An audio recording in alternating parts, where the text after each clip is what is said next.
Hey everybody. Oh, looks like I'm not getting a little camera up again. Okay. That is so weird. Whatever. All right, so you'll just have to listen to my voice instead of looking at my face and listening to my voice. Um okay, I got to start off with I thought it was really funny last week when you guys watched the video about what is Christianity. That was like the cheesy video from like the late 90s or mid 90s. And I asked you guys like, "Hey, did you know that um like playgrounds are supposed to be like washed or whatever?" And I totally did that as a joke, and some of you were like, "Oh no, I never really knew that. That's really interesting." Oh my gosh, you guys are funny. Because I totally put that in there as a joke, and some of you took it like seriously, and I thought that was great. Anyway, here we go. We are going to talk about the fall of Rome and the rise of the Byzantine Empire today.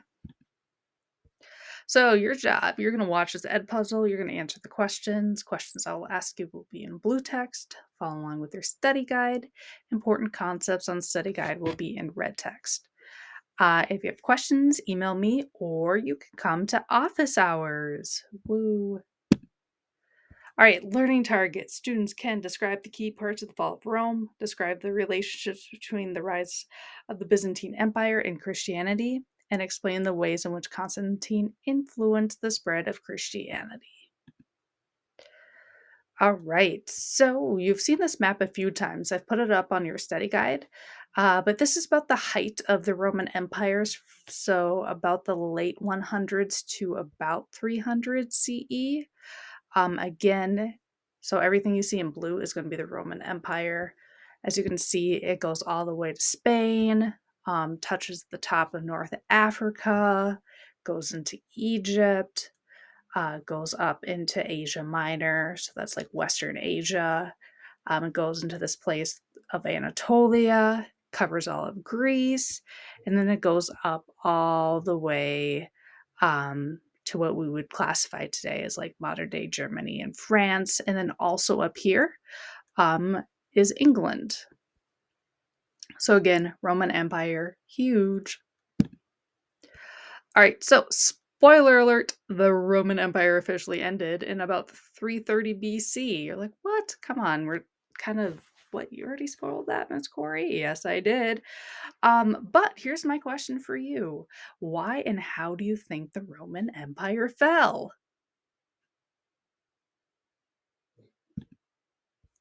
All right, so this is one of those kind of great debates in history of why did the Roman Empire fall? Um, Seriously, you could ask each historian on the Roman Empire, and they would each give you a different answer. But what you do need to know is that the Roman Empire did not fall within a day. All right, it wasn't like all of a sudden, like this catastrophe came over and everyone like was gone. No, not at all. And the city of Rome was never vacated either. It's always been a thriving city. So it officially ended in about 330 CE. Now, again, depending on the historian, they're going to give you a different answer. There are multiple reasons for the fall of the Roman Empire. According to the History Channel, there were eight, and four of those include splitting of East and West Roman Empire, invasion of outside forces, overexpansion and economic troubles, and also the rise of Christianity. If you want to explore more about those eight, go into my resource folder, and I linked this slideshow in there, so you can click on this link right here if you want to read more. All right, so we are not going to spend this whole time talking about those eight reasons because that would take forever and ever and ever. So we are just going to look at one of these reasons, and that was the splitting of East and West Roman empires. Um, and this is also going to kind of tie into the rise of Christianity. So you're like, wait, splitting of East and West Roman Empire? Yep, it actually happened. I'll talk to you more about it in just a minute. So, but first, we got to talk about this dude. His name is Emperor Diocletian. He ruled as the Roman emperor from about 284 to 305 CE, so definitely one of the longest ruling emperors. So, in about 284, the Roman Empire is at the tide of expansion, but there's also a lot of troubles within Rome. One of those troubles includes inflation. It also includes overexpansion. So the borders of the Roman Empire are now pushing into local tribes, especially in what is today Germany and France. That's where you're going to get like the people like the Huns, and they're fighting back against the Roman army. There was also a lot of corruption in the politics. So people would bribe their way to power. There was also a really big problem with the black market. Now, the black market in this case doesn't necessarily mean like buying and selling illegal things, but it's more buying and selling goods without tax or government regulation in this case. Here's a beautiful picture of Diocletian, by the way. All right, so Emperor Diocletian had a plan. He knew exactly what to do. He actually beat inflation by setting price limits on goods. He also didn't allow people to switch professions easily. This way, like fathers had to train their sons to kind of like take over their business. So there wasn't a bunch of like swapping of different jobs around the Roman Empire. He also put in a death penalty for anyone that was involved in the black market, which is like kind of crazy to think about, but hey, it actually worked really well. Here's some coins with his face on it. So, what about the size of the empire? It was way too big to control, and its borders were butting up against local groups, again, especially in that modern day Germany and France, where you can get the Huns and then some other groups too that we'll probably talk about a little bit later on. So, what do you think Diocletian is going to do? Yeah, if you paid attention to my video before, this should be no surprise. So yeah, he is going to split the empire into the west and the east, and that's going to happen about 286 CE. And you're like, what? How do you just want to just split an empire? Yeah, he actually did. He like literally split the empire down the middle and went, this is the west side and this is the east side. And I'll show you what he's going to do with that. So the West and the East became two separate empires. All right. It doesn't mean they were like necessarily enemies, like they were still like allies, but they were two separate empires with two separate emperors. Okay. So the West was ruled by this dude. His name was Emperor Marcus Aurelius Valerius Maximianus, or just Emperor Maximus for short. And then to the east, that is where Emperor Diocletian ruled. So, under Dio's and Max's rules, both share the same religion, holidays, government structures, Roman pride, stuff like that. That's all going to stay the same. Okay? Nothing is going to really change too dramatically, even though the empire split in half. Also, they both tolerated Christians, but they still really didn't like them. But they tolerated them. Oh, here's a picture of Maximus. All right, so things are about to change. And this happens when Diocletian, he retires in 305 CE. Now you're like, okay, yeah, whatever, he retired. That is a huge accomplishment for a Roman Empire emperor because that means he did not get assassinated. So if you remember going back to some of the videos we watched, was it last week or the week before? Oh, I don't remember. Anyway, um, about some of the Roman emperors. Yeah, a lot of them got killed. Also, there was a brief political battle for the Eastern Empire's throne. So Diocletian's like, okay, bye. Um, and everyone, like, kind of in his inner circle is like, well, who's going to be the next person to take over? At the end of that, the winner was this dude. His name was Constantine. Here's a statue of him up here. He is going to be a huge game changer. So from here on, the Eastern Roman Empire is actually called the Byzantine Empire. So if you hear me or read anything about the Eastern Roman Empire and the Byzantine Empire, they equal the same thing. Um, and it's a little bit covered down here, but what I'm trying to say is that although the name changes to the Byzantine Empire, the people in the Byzantine Empire still thought of themselves as Roman. That does not change. They do still see themselves as Roman. All right, so today the Catholic Church actually recognizes Emperor Constantine as a saint. But wait a minute, I thought the Roman Empire hated Christians. How do you think Constantine became a saint?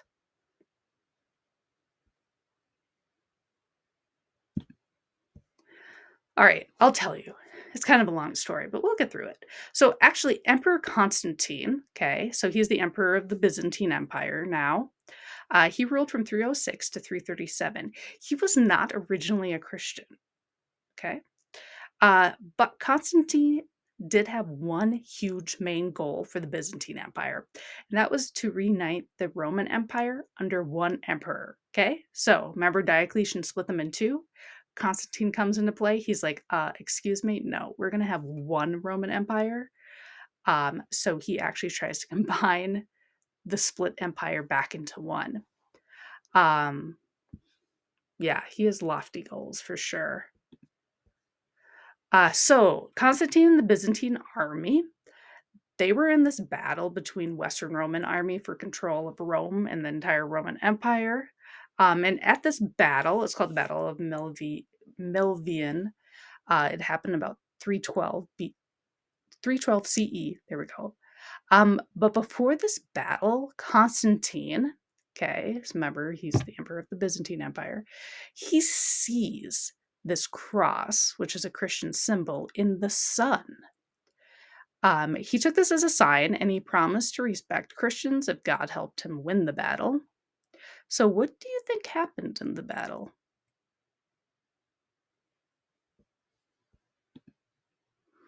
Oh, here's an artist rendition of the battle and of Constantine here in the gold, and he's looking up in the sky and he sees like these little cherub angel dudes holding the cross. Yep, fun art. Well, there's a dragon in there too. That's intense. All right, so Constantine and the Byzantine army won the battle. And Constantine does not go back on his word. So Constantine gained control of the city of Rome and the Roman Empire. So now there really isn't an east or west empire. It's just the Byzantine Empire now. Okay, so Byzantine Empire took control of all of the Roman Empire. So Constantine made a law called the Edict of Milan, and in this law, it ended persecution for Christians. And also allowed the freedom of Christians to worship openly, so no more hiding in basements of houses. He also gave financial support to Christian church throughout his reign. Here's another artist painting of Constantine. So kind of the big debate about Constantine with historians is if he really wanted to support Christians due to a variety of reasons. Was it that he actually believed in Christianity? Did he really want to be Christian, or was he just jumping on board with this popular religion to seem popular? Okay. Or did he support the Christian church because he wanted to unite the West and Eastern Byzantine empires under one religion? There's a lot of debate about this with historians. All right, so Constantine, right? So he gave like this money and his support to the Christian church. He must have been a pretty devoted Christian. Am I right?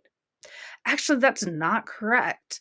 He actually was not baptized. Okay, so that's kind of like the rite of passage into the Christian church until he was on his deathbed in 337 CE. Yeah, that's right. This dude who like became a saint. Yeah, he didn't even get baptized until his death. Interesting. So why didn't he get baptized until his death? That again is a debate for historians. All right. So, Constantine, he also moved his capital of the empire away from the city of Rome. And instead, he put it in this city called Constantinople. Today it's called Istanbul. Istanbul. There we go. In modern day Turkey. Oh, here's a modern day picture of some of the ruins. So here is a map. So Constantinople, it is like right here on this little dot.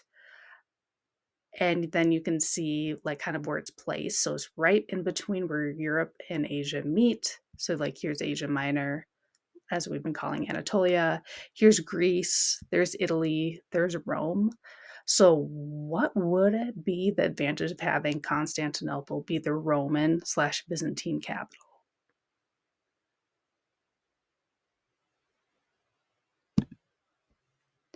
So one of the big things is that it borders the Black Sea and Aegean Sea and Mediterranean Sea. Okay, so remember Rome, it was kind of by the water, but it wasn't directly on the water. This time, Constantinople is directly on the water. So that's great for trade. It is also way more centered towards the middle of the Roman Empire um, because it's closer to Asia. So the Roman army could, or the Byzantine army could like more easily access Asia. All right, so Constantinople, that became a flourishing city for trade, politics, and also Christianity. So they had buildings, aqueducts, art, all based off of the Roman Empire. Remember, they see themselves as Romans. Constantine also builds a lot of basilicas, which are like large churches. He also builds amphitheaters and palaces. Here's a modern day picture of one of the aqueducts in Constantinople.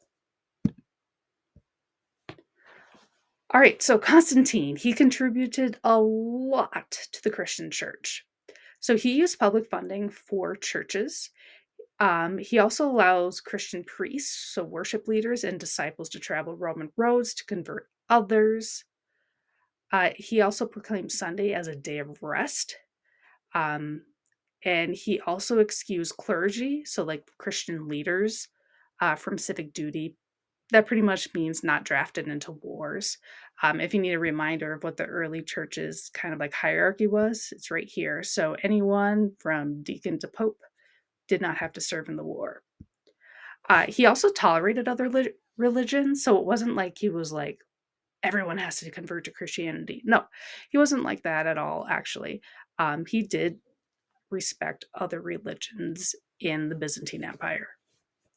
And then after him, all but one of the Roman slash Byzantine emperors were Christians after him. All right. So another really big contribution that Constantine made is that he put together this thing called the First Council of Nicaea. So in 325, Constantine invited and hosted all of the Christian bishops to his palace in Constantinople. There, he was like, okay, bishops, we need to make a decision of what exactly the Christians believe in. And after a long debate, there finally came an understanding between all the bishops. So beforehand, there were many interpretations about like the Christian faith. But this council totally like solidified what Christians believed in, for the time period at least.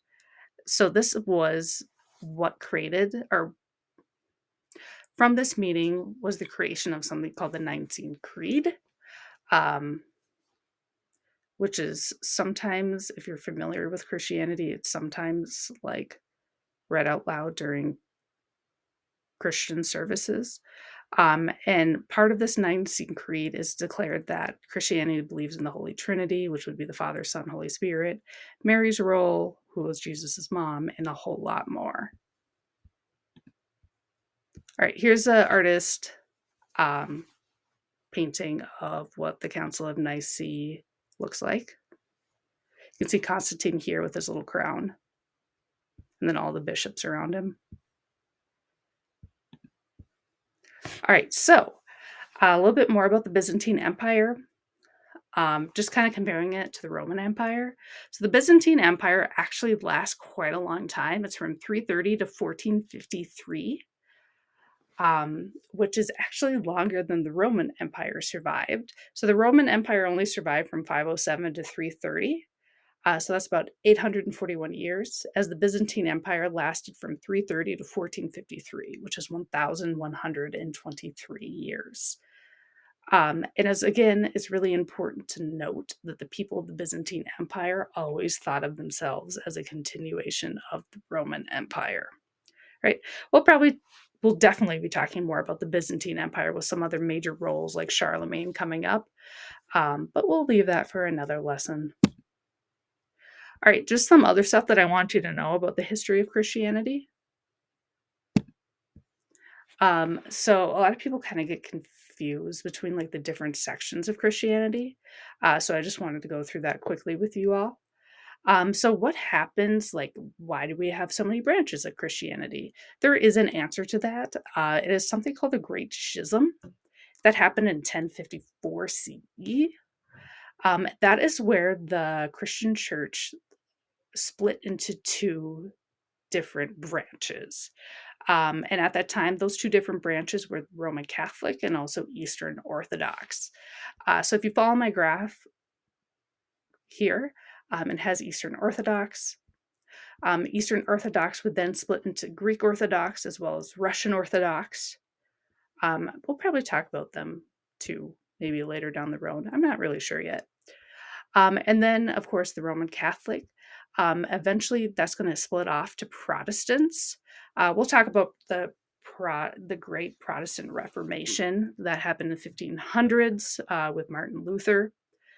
And from the Protestants, it branches off into Lutheran, Methodist, Presbyterian, Baptist, Evangelical, Mormons, and there's a couple more after that too. So I just kind of want to go through how the Christian church split into all these little different branches. And also, there's these people called the Coptics. They're also Christians, but they're primarily centralized in Egypt and Ethiopia. All right. So the majority of religion by country. This is a little bit of an old data. I think this is from 2012, but it kind of gives you a good idea of like where in the world today different religions reign. Um, so as you can see, Christianity has a lot of the Western world, um, and then you'll see all the other ones as well. And we'll talk about all of these other ones too, actually, coming up pretty quick. And I thought this was really cool too. Again, this is kind of old data. It's from 2010, but it actually shows the US by county of what the majority of like people are religious wise. So I thought that's kind of neat. All right. So next up, finish up the U4-L10 study guide part 3. You're going to complete any missing work you have for Unit 4. Trust me, you want to do that before you get to your summative. It's really going to help you out, or else it's really going to narrow down your choices for the summative. You're going to complete the Unit 4 summative. What it is a role-playing activity. Activity, I guess, not necessarily an activity, more like a written letter. And what it has to be, it's a letter, and the minimum for it is 300 words. So you're going to take a perspective that I have provided, and then you're going to write a letter to a quote unquote pen pal describing your daily routine or a special event that you experienced as that role. And you must include at least 4 vocab words or themes from the lessons in the study guides. I'll explain a lot more of it on the directions for the Unit 4 summative. But if you do have questions, please let me know. I answer my emails pretty frequently. Also, if you have any questions or comments, you're more than welcome to email me or come to office hours. Yay! That's all I got. Yeah, have a good day. Bye.